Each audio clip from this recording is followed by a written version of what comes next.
नमस्कार विद्यार्थ्यांनो. आज आपलं 10 वाजेचं लेक्चर मी संध्याकाळी 5 वाजता राखतोय. जरा तांत्रिक अडचण असल्यामुळे मी रेकॉर्डेड स्वरूपामध्ये आज तुम्हाला लेक्चर टाकतोय. तर पण रेग्युलर स्वरूपामध्ये टाकतोय. कारण की इकॉनॉमिक्स हा असा विषय आहे की थेंबे थेंबे तळे साचे, थेंबे थेंबे तळे साचे. आपल्याला त्या गोष्टी करत चालायच्या आहे. आणि बघून घेऊया की आपल्याला काही प्रश्न. आणि आज मी काल मी जसं तुम्हाला सांगितलं की पहिली पंचवार्षिक योजना मी तुम्हाला पूर्ण स्वरूपामध्ये समजून सांगितलेलं होतं. तसंच आज 12 पंचवार्षिक योजना ज्या आहे आपल्याला त्यांच्या उद्दिष्टासोबत कोणकोणत्या गोष्टी आपल्याला डिटेलमध्ये शिकता येईल आणि त्याचा मतितार्थ आपल्याला लावता येईल. बघा, पहिला प्रश्न येतो विद्यार्थ्यांनो. आता हे रेकॉर्डेड स्वरूपामध्ये असल्यामुळं इथं प्रश्न इंटरॅक्शन होणार नाही, पण मी जस्ट तुम्हाला उत्तरं पण देतो आणि जितकं जितकं आपल्याला बोलकं होईल ते तुम्हाला मी सांगण्याचा प्रयत्न करतो विद्यार्थ्यांनो. चला बघा, पहिला प्रश्न येतोय, खालीलपैकी कोणती भांडवली जमा नाहीये. बरं, मग तुम्ही बघितलं असेल की ज्यावेळेस आपण बजेट या शब्दासाठी आर्थिक विवरणपत्र, आर्टिकल नंबर तुम्ही कमेंट बॉक्समध्ये टाकलं तरी चालेल. तर भांडवली जमा, भांडवली खर्च, महसुली जमा, महसुली खर्च लक्षात घ्या. आणि याच्यावरून आपल्याला तूट हे सुद्धा जाणून घ्यायचं असतं. प्राथमिक तूट म्हणजे काय, राजकोषीय तूट म्हणजे काय, प्रभावी महसूल तूट म्हणजे काय, यावरती. आणि FRBM कायदा सगळ्यात महत्त्वाचं विद्यार्थ्यांनो. FRBM कायदा 2004 ला कसा लागू करण्यात आला, त्याच्या मागची पार्श्वभूमी काय होती आणि त्याच्यामध्ये महसुली तूट आणि राजकोषीय तूट ही कशी कमी करता येईल याच्यासाठी काही डिसिप्लिनरी ॲक्शन करण्यात आलेल्या होत्या. तर एक लक्षात घ्या. आता भांडवली जमा आणि महसुली जमा याच्यावरती भरपूर सारं बोलण्यासारखं आहे. थोडंसं तुम्ही बेसिक किरण देसले सरांचं सुद्धा पुस्तक वाचत चला, जेणेकरून तुम्हाला त्याचा फायदा पडेल आणि गोष्टी क्लिअर होत चालतील. आलं लक्षात? तर एक लक्षात घ्या, इथं उत्तर देऊन ठेवतो. व्याज खर्च हा खरं तर भांडवली जमामध्ये येत नाही. तर निर्गुंतवणुकीतून प्राप्त झालेला नफा, निव्वळ देशी कर्ज आणि लोकलेखेतील जमा हे तीनही घटक भांडवली जमामध्ये येतात. म्हणून उत्तर 3 हे त्याचं उत्तर आहे. आता आपण स्टेट बोर्डाचा जेव्हा उल्लेख करतो मित्रांनो, आपण बरोबर, मी नेहमी सांगतो राज्यसेवेच्या दृष्टीने किंवा गट ब च्या दृष्टीने, बरोबर. तर तुम्हाला हे लक्षात ठेवणंच गरजेचं आहे की शेती रिलेटेड जे काही गोष्टी आहे. तर आता यातील सगळ्यात महत्त्वाचा विपणन हा जो काही घटक आहे विद्यार्थ्यांनो, विपणन घटकावरती राज्यसेवेवरती प्रश्न आलेले आहे. त्या विपणनासाठी कोणकोणत्या संस्था काम करतात, सगळ्यात महत्त्वाचं विपणनासाठी कोणत्या संस्था काम करतात हा एक महत्त्वाचा घटक झाला. मग आपल्याला STIच्या मुख्य परीक्षेत शिक्षणावरती प्रश्न आलेला आहे की जर आपल्या देशातील दारिद्र्य कमी करताना किंवा निरपेक्ष सापेक्ष दारिद्र्याचा विचार करताना कोणकोणत्या सुविधा आणि कोणकोणत्या शिक्षणाची गरज आहे. आलं का लक्षात? तर ते तिथं लक्षात राहू द्या. तांत्रिक शिक्षण, कौशल्य शिक्षण आणि शेती.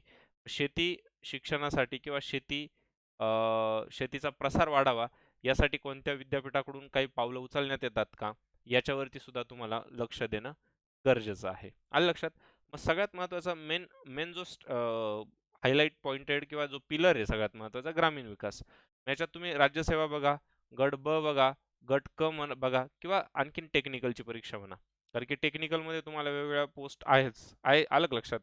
मग त्या दृष्टीने आपल्या स्टेट बोर्डाच्या एकही पॉईंटला आपण स्किप झालो नाही पाहिजे विद्यार्थ्यांना, एवढं लक्षात असू द्या. कारण की जेवढं तुम्ही बारकाईने एक एक गोष्ट क्लिअर करत चाला, समजून घेत चालाल, तेवढं तुमचं चित्र स्पष्ट झालेलं राहील. आलं का लक्षात?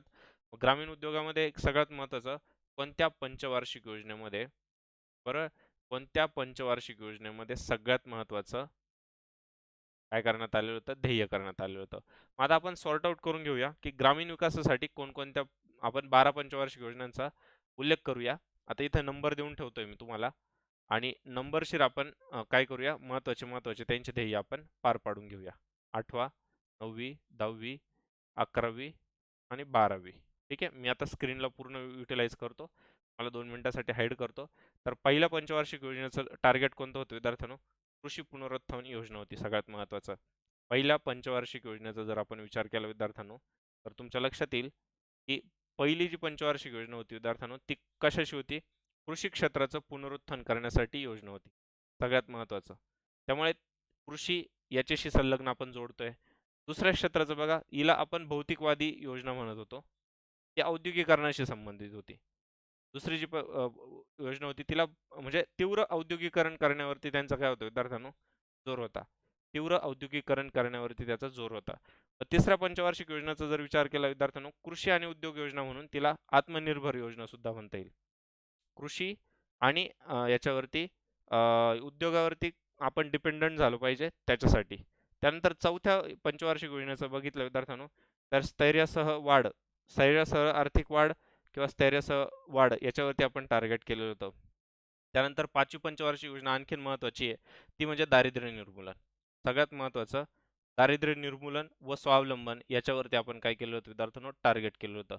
6व्या पंचवार्षिक योजनेचा जर विचार केला विद्यार्थ्यांनो, सगळ्यात महत्त्वाचं दारिद्र्य निर्मूलन आणि ग्रामीण विकासावरती जास्तीत जास्त जोर दिला होता. ग्रामीण विकास करून रोजगार निर्मिती व्हावी आणि सगळ्यात महत्त्वाचं 7वी पंचवार्षिक योजना जी होती, ती आपण रोजगार निर्मितीजनक योजना म्हणतो विद्यार्थ्यांनो. बरोबर आहे का नाही? रोजगार निर्मितीजनक योजना म्हणतो आणि सगळ्यात महत्त्वाचं याच्यामध्ये अन्न, काम व उत्पादकता यावरती आपण जास्तीत जास्त जोर दिलेला होता विद्यार्थ्यांनो.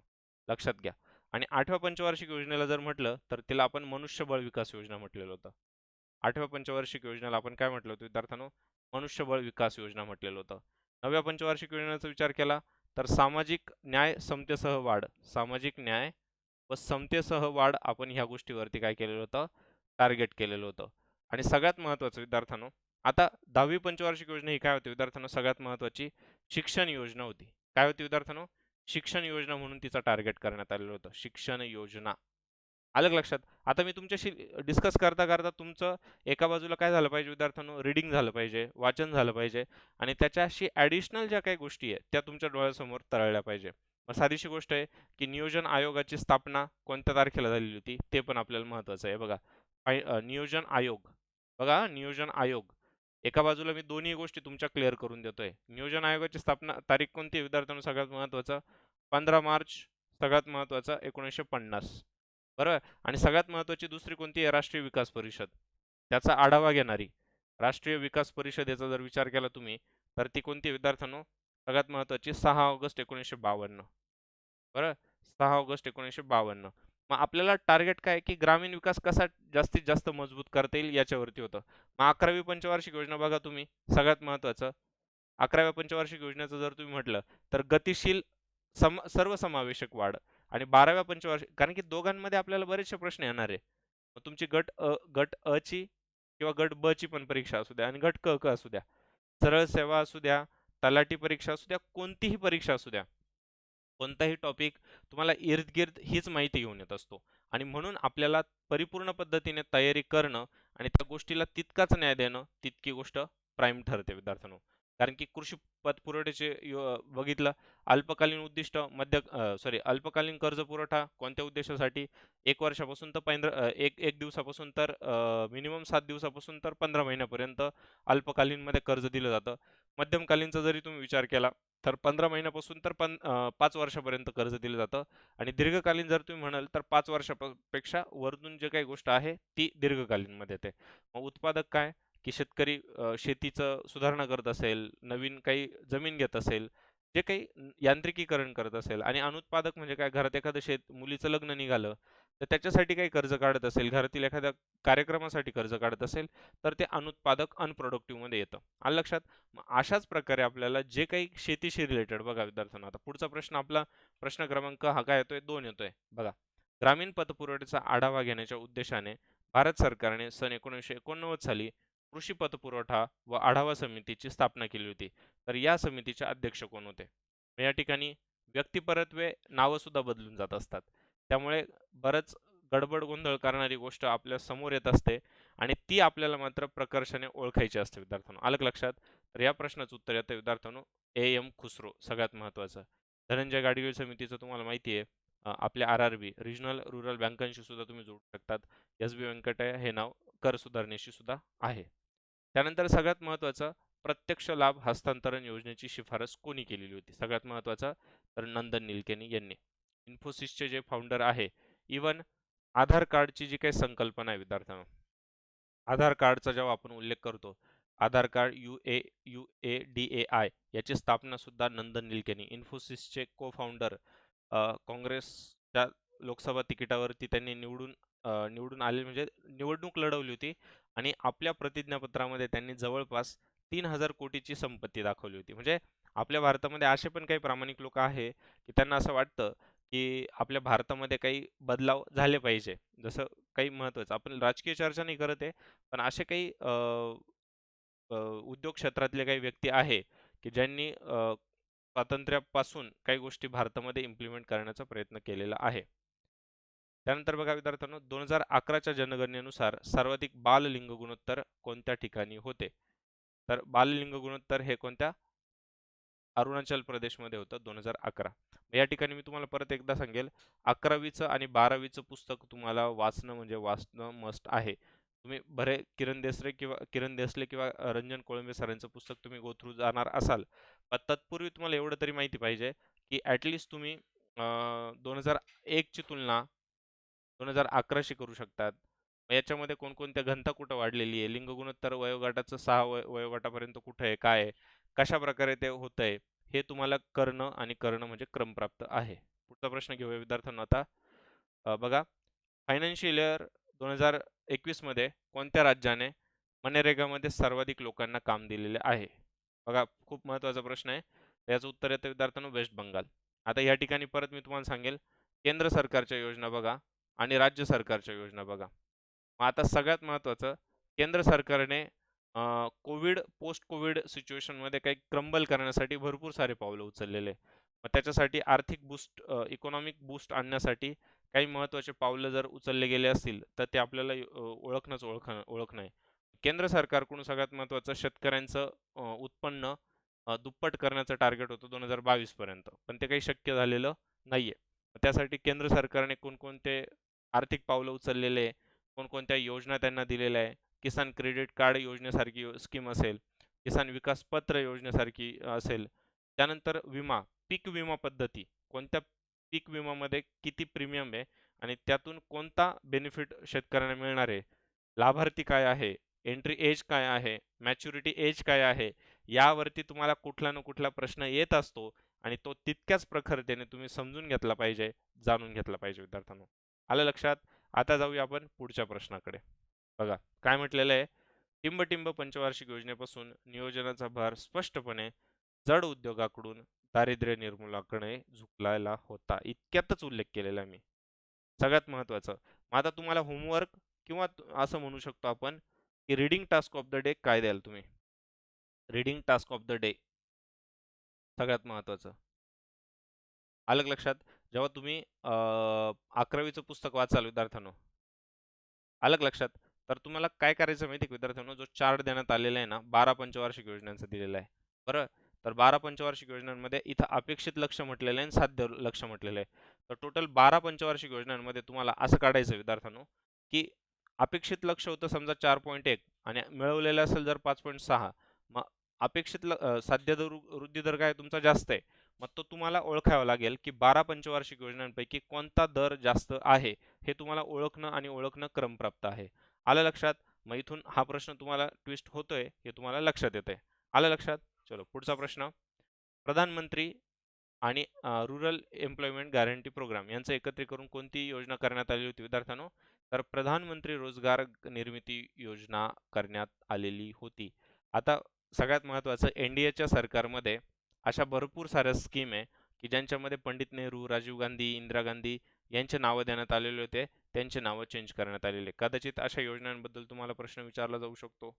परत शहरांची नावं बदललेले, त्या बदललेल्या शहरांची नावं तुम्हाला नावं विचारले जाऊ शकतात. सगळ्यात महत्त्वाचे काही पोर्टल चालू करण्यात आलेले आहे, इकॉनॉमिकल, एज्युकेशनल, ते पोर्टल तुम्हाला विचारले जाऊ शकतात. कोविडच्या काळामध्ये आपत्ती व्यवस्थापनासाठी काही पोर्टल चालू करण्यात आले होते, त्याचे नावं तुम्हाला विचारले जाऊ शकतात. आणि कमीत कमी गट ब आणि गट क च्या दृष्टीने तुम्हाला कमीत कमी 1.5 ते पावणे 2 वर्षाचं करंट अफेअर्स करून ठेवणं क्रमप्राप्त ठरणार आहे विद्यार्थ्यांनो. आलं लक्षात? पुढे, स्वनिधी से समृद्धी हा कार्यक्रम कोणत्या केंद्रीय मंत्रालयाचा उपक्रम आहे? स्वनिधी से समृद्धी. तर लक्षात असू द्या, गृहनि गृहनिर्माण आणि शहरी विकास मंत्रालय. आता स्वनिधी से समृद्धी, बऱ्याच जणांना वाटेल की ग्रामीण विकास मंत्रालय, असं काही करू नका. पहिले ओळखून घ्या, समजून घ्या. प्रत्येक मंत्रालयाच्या अंतर्गत, आता समजा इथं अर्थ मंत्रालय दिलेलं आहे. एक नाही, 10 वेळेस नाही, 100 वेळेस सांगून झालेलं आहे. याच्या खाली 5 उपघटक लक्षात ठेवा. तो म्हणजे पहिला इकॉनॉमिक अफेअर्स, दुसरा म्हणजे रेव्हेन्यू डिपार्टमेंट, तिसरा म्हणजे बघा इथं लिहितोच इकॉनॉमिक अफेअर्स, दुसरा रेव्हेन्यू डिपार्टमेंट, तिसरा एक्सपेंडिचर डिपार्टमेंट, तिसरा फायनान्शियल सर्व्हिसेस आणि पाचवा DPM, investment and public asset management. Economic अफेअरचं काम काय आहे? आर्थिक सर्वेक्षण करणं, बजेट बनवणं, ज्या महसूल महसूल गोष्टी आहेत त्यांच्यावरती लक्ष ठेवणं, फायनान्स कमिशनच्या दृष्टीने खर्चासाठी अनुमती घेणं, expenditure department, financial services, financial इन्क्लुजनसाठी काम करणं. त्यातून तुम्ही म्हणू शकतात की जनधन योजनेसारखी योजना चालवणं आणि disinvestment and public asset management, गुंतवणूक करणे आणि निर्गुंतवणूक करून घेऊन त्याच्या माध्यमातून पैसा डायव्हर्सिफाय करणं. लक्षात असू द्या. पुढे, खालीलपैकी कोणत्या योजनेने सर्वप्रथम भारतासाठी मिश्र अर्थव्यवस्थेची संकल्पना मांडली? तर काही जण जर बघत असतील तर मी 20 सेकंदाचा वेळ देतो आणि याचं अचूक उत्तर तुमच्याकडून मला अपेक्षित आहे. पटकन चला. सर्वोदय योजना, वर्ष, ती व्यक्ती कोणती? बॉम्बे प्लान, वर्ष, ती व्यक्ती कोणती? उद्देश काय होता? जनता योजना, ते वर्ष कोणतं? उद्देश कोणता होता? आणि गांधी योजना कोणत्या योजनेला प्रत्युत्तर होतं? तर लक्षात घ्या, मिश्र अर्थव्यवस्थेची संकल्पना जनता योजनेत मांडलेली होती. याचे डिटेल्स छोटे छोटे जे हॅक्स आहे ते तुम्ही मला कमेंट बॉक्समध्ये तुमच्याकडून अपेक्षा आहे, कारण की मला असं वाटतं जरी मी आजचं रेकॉर्डेड स्वरूपामध्ये टाकत जरी असेल तरी तुम्ही माझ्याशी बोलाल, ते पण कमेंट बॉक्सच्या माध्यमातून. ठीक आहे. पुढे बघा, बाजार किमतीनुसार स्थूल देशांतर्गत उत्पादन आणि स्थूल राष्ट्रीय उत्पादन यातील फरक कोणत्या घटकामुळे दिसून येतो? तर तो मला सांगतोय मी तुम्हाला विद्यार्थ्यांनो. तर तो दिसून येतो विद्यार्थ्यांनो, परदेशी नागरिकांनी देशात उत्पादित केलेल्या वस्तू व सेवा देशात, अलग लक्षात, रेमिटन्स अमाऊंटचा संबंध इथं येत नाहीये, हे लक्षात ठेवा. रेमिटन्स अमाऊंटचा संबंध या ठिकाणी येत नाही, हे योग्य प्रकारे समजून घ्या. त्याचा संबंध कसा जोडता येईल? या ठिकाणी NDP म्हणजे काय, NNP म्हणजे काय, आलं लक्षात? इंटरमिडिएट गुड्स म्हणजे काय, फायनल गुड्स म्हणजे काय, राष्ट्रीय उत्पन्न समिती, त्याचे सदस्य, त्यांनी केलेल्या शिफारशी, त्यांनी स्थापन करायला लावलेल्या संस्था, याचा तुम्हाला परामर्श घ्यावा लागेल. आलं लक्षात? तर अशाच परफेक्ट तयारी करायची असेल तर तुम्हाला मराठी व्याकरण मुख्य परीक्षेच्या दृष्टीने तुम्ही PSI मुख्याला जर इलिजिबल असाल तर तुम्हाला वृषाली मॅमची 9:30 ते 11 या वेळामध्ये 6 मे पासून पर्वणी आहे मराठी व्याकरण शिकण्याची, 750 ते 800 रुपयामध्ये घेऊ शकतात. आणि करंट अफेअर्सची प्रतीक सरांची 20 मे पासून संध्याकाळी 5 ते 7 या बॅचमध्ये तुम्ही घेऊ शकतात Y214 कोड वापरून. त्यासाठी अड्डा 24/7चं ॲप्लिकेशन इम्पॉर्टंट आहे. अड्डा 24/7चं ॲप्लिकेशन डाउनलोड करा. ईमेल ID, मोबाईल नंबर, तुमचं नाव अचूक टाका. सगळ्यात महत्त्वाचं, महाराष्ट्राचा महापॅक 2680 रुपयामध्ये तुम्हाला उपलब्ध आहे. तो पण माझा Y214 कोड वापरून तुम्ही घेऊ शकतात. आता महाराष्ट्राचा महापॅक काय फायद्याचा आहे? 2022 मधील ज्या काही परीक्षा येतील पूर्वच्या दृष्टीने, त्याच्या सर्व ज्या काही बॅच लॉन्च होतील त्या तुम्हाला याच्यात भेटणार आहे. जसं की 11 एप्रिल पासून जी काही राज्यसेवा MPSC अस्मिता बॅच चालू झालेली आहे, 12 ते 3 आणि 6 ते 9 या वेळामध्ये, तर ती बॅच तुम्ही अटेंड करू शकतात पूर्णपणे फ्री ऑफ कॉस्ट. कशामध्ये? महाराष्ट्राच्या महापॅकमध्ये 2680. मी जे काही यूट्यूबला मेहनत घेतो ती Y214 या कोडमधून दिसून येत असते विद्यार्थ्यांनो. तो अड्डा 24/7चं ॲप्लिकेशन डाउनलोड करा. ब्रह्मा टेक्निकल बॅच सुद्धा तुम्हाला महाराष्ट्राच्या महापॅकमध्ये भेटेल 30 एप्रिलच्या दृष्टीने. ब्लॉगच्या माध्यमातून जोडलेले राहा. www.adda247.com/mr यावरती फ्री ऑफ कॉस्ट ज्ञानकोश मॅगझिन उपलब्ध आहे, ते तुम्ही डाउनलोड करू शकतात. भरपूर साऱ्या क्विज अड्डा 24/7च्या ॲप्लिकेशनवरती मिळवू शकतात. तो लाईक करा, कमेंट करा, शेअर करा, सबस्क्राईब करायला मात्र विसरू नका. पॉझिटिव्हिटी आमच्यापर्यंत कमेंट बॉक्सच्या माध्यमातून पसरवा. धन्यवाद. Take care. जय महाराष्ट्र.